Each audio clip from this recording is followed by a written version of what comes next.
ಎಲ್ಲರನ್ನೂ ನಮ್ಮ ನಿಸರ್ಗ ಕಿಚನ್ಗೆ ಸ್ವಾಗತಿಸುತ್ತಾ, ನಮ್ಮಲ್ಲೇ ತಯಾರಾಗುವಂತಹ ಸಿರಿಧಾನ್ಯಗಳ ಹೆಲ್ತ್ ಮಿಕ್ಸನ್ನು ಹೇಗೆ ಮಾಡೋದು ಮತ್ತು ಅದರಲ್ಲಿ ಏನೇನು ಇಂಗ್ರೀಡಿಯೆಂಟ್ಸ್ ಹಾಕ್ತೀವಿ, ಏನೇನಕ್ಕೆ ಯೂಸ್ ಆಗುತ್ತೆ ಅಂತ ನೋಡೋಣ ಬನ್ನಿ ಸ್ನೇಹಿತರೆ. ನಾನು ನಮ್ಮಲ್ಲಿ ತಯಾರಾದಂತಹ ಸಿರಿಧಾನ್ಯದ ಹೆಲ್ತ್ ಮಿಕ್ಸನ್ನು 50 ಗ್ರಾಮಷ್ಟು ತಗೊಂಡು ಅದಕ್ಕೆ 100 ಗ್ರಾಮಷ್ಟು ನೀರನ್ನು ಬೆರೆಸಿ ಚೆನ್ನಾಗಿ ಮಿಕ್ಸ್ ಮಾಡಿಬಿಟ್ಟು ಒಂದು ಅರ್ಧ ತಾಸು ಇಟ್ಬಿಟ್ಟಿವಿ ಅಂತಂದರೆ ಚೆನ್ನಾಗಿ ನೆನ್ಕೊಳ್ಳುತ್ತೆ. ಅನಂತರ ನಾವು ಸ್ಟವಲ್ಲಿ ಕಮ್ಮಿ ಫ್ಲೇಮ್ ಇಟ್ಬಿಟ್ಟು, ಅಂದರೆ ಸ್ಟವ್ ಉರಿತಾ ಇರುತ್ತಲ್ಲ, ಅದು ಫ್ಲೇಮ್ನ ಕಮ್ಮಿ ಮಾಡಿ ನಾವು ಅದನ್ನು ಕುದಿಸ್ತಾ ಬರಬೇಕು. ಸ್ವಲ್ಪ ಗಟ್ಟಿ ಆಯಿತು ಅಂದರೆ ಸ್ವಲ್ಪ ನೀರು ಹಾಕ್ಕೊಬೇಕಾಗುತ್ತೆ. ಇದನ್ನು ಮುದ್ದೆ ಥರನೂ ಮಾಡ್ಕೊಂಡು ತಿನ್ಬೋದು, ಆದರೆ ವೆಯ್ಟ್ ಲಾಸ್ ಮಾಡೋರಿಗೆ ಗಂಜಿ ಥರ ಕುಡಿದಷ್ಟು ತುಂಬಾ ಒಳ್ಳೆಯದು. ಯಾರು ತುಂಬ ಸಣ್ಣಗಿರ್ತಾರೋ ಅಂಥವ್ರು ಮುದ್ದೆ ಮಾಡ್ಕೊಂಡು ತಿಂದರೆ ಬೆಸ್ಟಾಗಿರುತ್ತೆ. ಇದು ಬರೀ ವೆಯ್ಟ್ ಲಾಸ್ ಮತ್ತು ವೆಯ್ಟ್ ಗೈನಿಗೆ ಅಂತಲೇ ಅಲ್ಲ ಸ್ನೇಹಿತರೆ. ಇದನ್ನು ಕುಡಿಯೋದ್ರಿಂದ ನಮ್ಮ ದೇಹದಲ್ಲಿ ನಿಶಕ್ತಿ ಇರುತ್ತಲ್ಲ ಅದೆಲ್ಲ ಹೋಗುತ್ತೆ, ಜೀರ್ಣ ಸರಿ ಹೋಗುತ್ತೆ. ಜೊತೆಗೆ ಕಾನ್ಸ್ಟಿಪೇಷನ್ ಅಂತ ಹೇಳ್ತೀವಲ್ಲ, ಅಂದರೆ ಮಲಬದ್ಧತೆ, ಅದನ್ನು ಸರಿದೂಗಿಸುತ್ತೆ. ಯಾಕೆ ಅದನ್ನು ಆ ಥರ ಹೇಳ್ತಿದ್ದೀನಿ ಅಂದರೆ, ಬರೀ ಸಿರಿಧಾನ್ಯಗಳನ್ನು ಮಾತ್ರ ಹಾಕಿಲ್ಲ, ಇದಕ್ಕೆ ಅನೇಕ ಬಗೆಯ ಆಯುರ್ವೇದಿಕ್ ಐಟಮ್ಸನ್ನು ಹಾಕಿರೋದ್ರಿಂದ ನಮಗೆ ಯಾವುದೇ ಒಂದು ತೊಂದರೆ ಇರೋದಿಲ್ಲ. ವೆಯ್ಟ್ ಲಾಸ್ಗೂ ಯೂಸ್ ಮಾಡ್ಬೋದು, ವೆಯ್ಟ್ ಗೈನ್ಗೂ ಇದನ್ನು ಯೂಸ್ ಮಾಡ್ಬೋದು. ಮಕ್ಳಿಗಂತೂ ಇದು ಹೇಳಿ ಮಾಡಿಸಿರೋ ಅಂಥ ಐಟಮ್ ಆಗಿರುತ್ತೆ. ಅಂದರೆ ಮಕ್ಕಳು ನಿಶಕ್ತಿಯಿಂದ ಇರ್ತಾರಲ್ವ, ಅಂಥವ್ರಿಗೆ ನಾವು ಪ್ರತಿದಿನ ಒಂದೊಂದು ಲೋಟ ಕೊಡ್ತಾ ಬಂದ್ವಿ ಅಂದರೆ ಅವರು ಚೆನ್ನಾಗಿ ಸದೃಢವಾಗಿ ಬೆಳೆಯೋದಕ್ಕೆ ಹೆಲ್ಪ್ ಆಗುತ್ತೆ. ಏನಂದರೆ ಇದರಲ್ಲಿ ಕೆಲವೊಂದು ಆಯುರ್ವೇದಿಕ್ ಐಟಮ್ಸ್ ಎಲ್ಲ ಹಾಕಿರೋದ್ರಿಂದ, ಡಿಫ್ರೆಂಟ್ ಆಗಿರೋದ್ರಿಂದ ಸ್ಟಾರ್ಟಿಂಗಲ್ಲಿ ಮಕ್ಕಳು ಸ್ವಲ್ಪ ಹೆಸಿಟೇಟ್ ಮಾಡ್ಬೋದು, ಆದರೆ ನಾವು ರೂಢಿ ಮಾಡಿಸ್ಬಿಟ್ಟಿವಿ ಅಂತಂದರೆ ಯೂಸ್ ಆಗುತ್ತೆ. ಸಕ್ಕರೆ ಕೊಡ್ಬೋದು, ಅಂದರೆ ಸ್ವೀಟ್ ಹಾಕಿದ್ವಿ ಅಂದರೆ ಮಕ್ಕಳು ತಿಂತಾರೆ. ಸ್ವಲ್ಪ ಬೆಲ್ಲವನ್ನು ಹಾಕ್ಬಿಟ್ಟು ಕುದಿಸಿ ಕೊಟ್ಟಷ್ಟು ಚೆನ್ನಾಗಿರುತ್ತೆ ಅದು. ನಾವು ಉಪ್ಪು ಹಾಕ್ಕೊಂಡು ಕುಡಿಬೋದು ಅಥವಾ ಉಪ್ಪು ಹಾಕ್ಕೊಂಡು ತೊಗೊಬೋದು. ಏನೇನು ಐಟಮ್ಸ್ ಅಂತ ನೋಡೋಣ ಬನ್ನಿ. ಸಿರಿಧಾನ್ಯಗಳಲ್ಲಿ ರಾಗಿ ಮತ್ತು ಬಿಳಿ ಜೋಳ, ಅದ್ರ ಜೊತೆಗೆ ಸಜ್ಜೆ ಅಂತ ಹೇಳ್ತೀವಲ್ಲ ಅದು, ಮತ್ತು ಸಾಮೆ ಅಂತ ಹೇಳ್ತೀವಿ ಅದು, ಅದರ ಜೊತೆಗೆ ಕಪ್ಪು ಅಕ್ಕಿ ಒಂದು ವೆರೈಟಿಯನ್ನು ಹಾಕ್ತೀವಿ. ಸಾಮೆ ಮತ್ತು ಕಪ್ಪು ಅಕ್ಕಿಯನ್ನು ನಾನು ಈ ಕ್ಲಿಪ್ಪಿಂಗ್ಸಲ್ಲಿ ತೋರಿಸಿಲ್ಲ, ಅದನ್ನು ಇಡೋದಕ್ಕೆ ಮರ್ತುಬಿಟ್ಟೆ, ಆದರೆ ಅದು ಕಂಪಲ್ಸರಿ ಇರುತ್ತೆ. ಅದರ ಜೊತೆಗೆ ಬಾರ್ಲಿ, ಅಂದರೆ ಬಾರ್ಲಿ ತುಂಬಾ ಒಳ್ಳೆಯದು ನಮ್ಮ ಹೆಲ್ತಿಗೆ, ಅದನ್ನು ಯೂಸ್ ಮಾಡ್ತೀವಿ. ಒಂದು 10% ಗೋಧಿಯನ್ನು ತೊಗೊತೀವಿ. ಮತ್ತು ಇದು ಕಪ್ಪು ಉದ್ದು, ಅಂದರೆ ಸಿಪ್ಪೆ ತೆಗೆದೇ ಇರೋವಂಥ ಉದ್ದಿನ ಬೇಳೆ ಬಂದು ನಮ್ಮ ಬೋನ್ಸ್ಗೆ ತುಂಬಾ ಒಳ್ಳೆಯದು. ಮತ್ತು ಹುರುಳಿಕಾಳು ಬಂದು ಸ್ವಲ್ಪ ಹೀಟನ್ನು ಕೊಡುತ್ತೆ, ಜೊತೆಗೆ ನಮ್ಮ ದೇಹದಲ್ಲಿ ವೆಯ್ಟ್ ಇರುತ್ತಲ್ಲ, ಕೊಬ್ಬನ್ನು ಕರಗಿಸೋದಕ್ಕೆ ಹೆಲ್ಪ್ ಮಾಡುತ್ತೆ. ಮತ್ತು ಸ್ವಲ್ಪ ಒಂದು 10% ಮಾತ್ರ ತೊಗರಿ ಬೇಳೆಯನ್ನು ಹಾಕ್ತೀವಿ. ಸ್ವಲ್ಪ ಅದು ಗ್ಯಾಸಿಯಸ್ ಇರೋದ್ರಿಂದ 10% ಹಾಕ್ತೀವಿ ಟೇಸ್ಟ್ಗೋಸ್ಕರ. ರಾಜ್ಮಾ ಬಂದು ನಮ್ಮ ಬೋನ್ಸಿಗೆ ಅದು ತುಂಬ ಒಳ್ಳೆಯದು.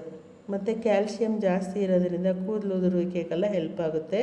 ಎಣ್ಣೆ ಕಾಳುಗಳಲ್ಲಿ ಕಡಲೆ ಬೀಜವನ್ನು ಹಾಕ್ತೀವಿ. ಕಡಲೆ ಬೀಜನೂ ಹಾಗೆಯೇ ತುಂಬಾ ಒಳ್ಳೆಯದು ನಮ್ಮ ಹೆಲ್ತಿಗೆ. ಮತ್ತು ಹೆಸರು ಕಾಳು ಗ್ಯಾಸ್ಟ್ರಿಕ್ಕನ್ನು ಕಮ್ಮಿ ಮಾಡುತ್ತೆ, ನಮ್ಮ ದೇಹಕ್ಕೆ ಶಕ್ತಿಯನ್ನು ಕೊಡುವಂಥ ಕಾಳಾಗಿರುತ್ತೆ. ಇದು ಇಷ್ಟೂ ಕೆಲವೊಂದು ಧಾನ್ಯಗಳು ಮತ್ತು ಕಾಳುಗಳು ಆಗಿರುತ್ತೆ. ಇನ್ನು ಬೇರೆ ಐಟಮ್ಸ್ ನೋಡೋಣ ಬನ್ನಿ. ಅದರಲ್ಲಿ ಇದು ಬೆಟ್ಟದ ನೆಲ್ಲಿಕಾಯಿ, ನಾವೇ ಫ್ರೆಶ್ಶಾಗಿ ನೆಲ್ಲಿಕಾಯಿನ ತೊಗೊಂಡು ಅದನ್ನು ಒಣಗಿಸಿ ಇಟ್ಕೊತೀವಿ. ಡೈರೆಕ್ಟಾಗಿ ನಾವು ಒಣಗಿಸಿರೋದು ತಗೊಳ್ಳಲ್ಲ, ಯಾಕಂದರೆ ಅದು ಕಪ್ಪಗೆ ತಿರುಗಿರುತ್ತೆ, ಅದು ಫುಡ್ಡಿಗೆಲ್ಲ ಸರಿ ಹೋಗಲ್ಲ ಅಂತ ನಾವೇ ರೆಡಿ ಮಾಡಿರೋ ಅಂಥ ನೆಲ್ಲಿಕಾಯಿ. ಬೆಟ್ಟದ ನೆಲ್ಲಿಕಾಯಲ್ಲಿ ಎಷ್ಟು ಪ್ರಯೋಜನ ಇದೆ ಅಂತ ನಾನು ಹೇಳಬೇಕಾಗಿಲ್ಲ, ಆಲ್ರೆಡಿ ಕೆಲವ್ರಿಗೆಲ್ಲ ತುಂಬಾ ಗೊತ್ತಾಗಿರುತ್ತೆ. ಅದರ ಜೊತೆಗೆ ಲವಂಗ ಬಂದು ಹೊಸಡುಗಳನ್ನು ಗಟ್ಟಿ ಮಾಡೋದ್ರ ಜೊತೆಗೆ ಕೂದಲು ಬೆಳವಣಿಗೆಗೆ ತುಂಬ ಒಳ್ಳೆಯದು, ಉದರ ಸಂಬಂಧಿ ಕಾಯಿಲೆಗಳಿಗೂ ತುಂಬ ಒಳ್ಳೆಯದು. ಅದಕ್ಕೆ ಲವಂಗ ಮತ್ತು ಮೆಣಸು ಮತ್ತು ಸೋಂಪು ಅಂತ ಹೇಳ್ತೀವಲ್ಲ ಅದು, ಚಕ್ಕೆ, ಜೊತೆಗೆ ಗಸಗಸೆಯನ್ನು ತೊಗೊತೀವಿ. ತುಂಬ ಒಳ್ಳೆಯದು ಸ್ಕಿನ್ನಿಗೆ. ಗಸಗಸೆ ತೊಗೊಂಡ್ವಿ ಅಂತಂದರೆ ಅದು ನಮ್ಮ ಆರೋಗ್ಯನ ಕಾಪಾಡೋದ್ರಲ್ಲಿ ಹೆಲ್ಪ್ ಮಾಡುತ್ತೆ.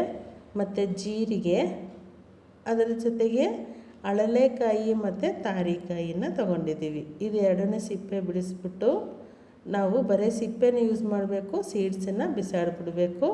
ಮತ್ತು ಇದು ಅಶ್ವಗಂಧದ ಬೇರುಗಳು ನಾವು ಯೂಸ್ ಮಾಡಿದ್ವಿ ಅಂತಂದರೆ ನಮ್ಮ ಉದರ ಸಂಬಂಧಿ ಮತ್ತು ಕೋಲ್ಡ್ ಕಫ್ಗೆಲ್ಲ ತುಂಬ ಒಳ್ಳೆಯದು. ಅದರ ಜೊತೆಗೆ ಇದು ಬಜೆ, ಜಾಕಾಯಿ ಮತ್ತು ಮಾಕಾಯಿಯನ್ನು ತೊಗೊಂಡಿದ್ದೀನಿ. ಬಜೆನೂ ಹಾಗೆ ಹೊಟ್ಟೆಗೆ ತುಂಬ ಒಳ್ಳೆಯದು, ಕೂದಲು ಉದುರುವಿಕೆಗೆ, ಸ್ಕಿನ್ನಿಗೆ ಎಲ್ಲನೂ ತುಂಬಾ ಒಳ್ಳೆಯದು, ಕಣ್ಣಿಗೂ ತುಂಬಾ ಒಳ್ಳೆಯದು.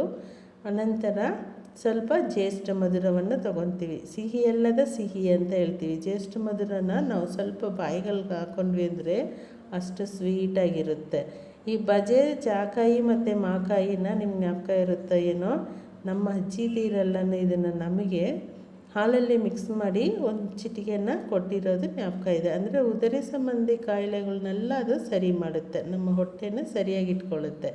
ಮತ್ತು ಡ್ರೈ ಫ್ರೂಟ್ಸಿಗೆ ಬಂದ್ವಿ ಅಂದರೆ ಒಣ ಹಣ್ಣುಗಳಲ್ಲಿ ಕುಂಬಳ ಬೀಜವನ್ನು ತೊಗೊಂಡಿದ್ದೀವಿ, ಸ್ವಲ್ಪ ಎಳ್ಳನ್ನು ತೊಗೊಂಡಿದ್ದೀನಿ. ಎಳ್ಳು ಬಂದು ಕ್ಯಾಲ್ಸಿಯಂ ಇರೋದು, ಬೋನ್ಸ್ಗೆ ತುಂಬ ಒಳ್ಳೆಯದು. ಮತ್ತು ಒಣ ಖರ್ಜೂರವನ್ನು ಸ್ವಲ್ಪ ಹಾಕ್ತಿದ್ದೀನಿ. ಅಂದರೆ ಅದು ಒಣ ಖರ್ಜೂರ ಹಾಗೆಯೇ ಬ್ಲಡ್ ಪ್ಯೂರಿಫೈಯರ್, ಬ್ಲಡ್ಡನ್ನು ಎಕ್ಸಸ್ ಮಾಡುತ್ತೆ ಬಾಡಿಯಲ್ಲಿ, ಅದಕ್ಕೋಸ್ಕರ. ಮತ್ತು ಗೋಡಂಬಿ ಸ್ವಲ್ಪ ತೊಗೊಂಡಿರ್ತೀವಿ ರುಚಿಗೆ.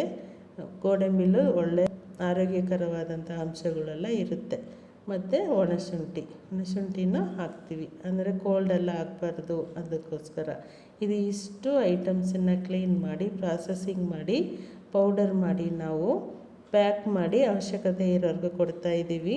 ನಿಮಗೂ ಏನಾದರೂ ಇದು ಅವಶ್ಯಕತೆ ಇತ್ತು ಅಂದರೆ ಸ್ಕ್ರೀನಲ್ಲಿ ಕಾಣಿಸೋವಂಥ ನಂಬರ್ಗೆ ಕಾಂಟ್ಯಾಕ್ಟ್ ಮಾಡಿ ಡೀಟೇಲ್ಸ್ ತೊಗೊಂಡು ಖರೀದಿಸಬಹುದಾಗಿದೆ. ಇದನ್ನು 1/4 kg, ಅರ್ಧ kg, 1 kg ಅಂತ ನಾವು ಕೊಡ್ತಾ ಇರ್ತೀವಿ. ಇದನ್ನೆಲ್ಲನೂ ನೀವು ಮನೇಲಿ ಮಾಡೋದಾದ್ರೂ ಡಿಟೈಲಾಗಿ ಎಕ್ಸ್ಪ್ಲೈನ್ ಮಾಡಿದ್ದೀನಿ. ನೀವೆಲ್ಲ ತೊಗೊಂಬಂದು ಮನೆಯಲ್ಲಿ ಕ್ಲೀನ್ ಮಾಡಿ ಪೌಡರ್ ಮಾಡಿ ಇಟ್ಕೊಂಡು ಯೂಸ್ ಮಾಡ್ಬೋದು. ಟೈಮ್ ಇಲ್ಲ ಅನ್ನೋರು ಆರ್ಡರ್ ಮಾಡಿದ್ರೆ ನಾನು ಕೊರಿಯರ್ ಮೂಲಕ ನಿಮಗೆ ಕಳಿಸ್ಕೊಡ್ತೀನಿ.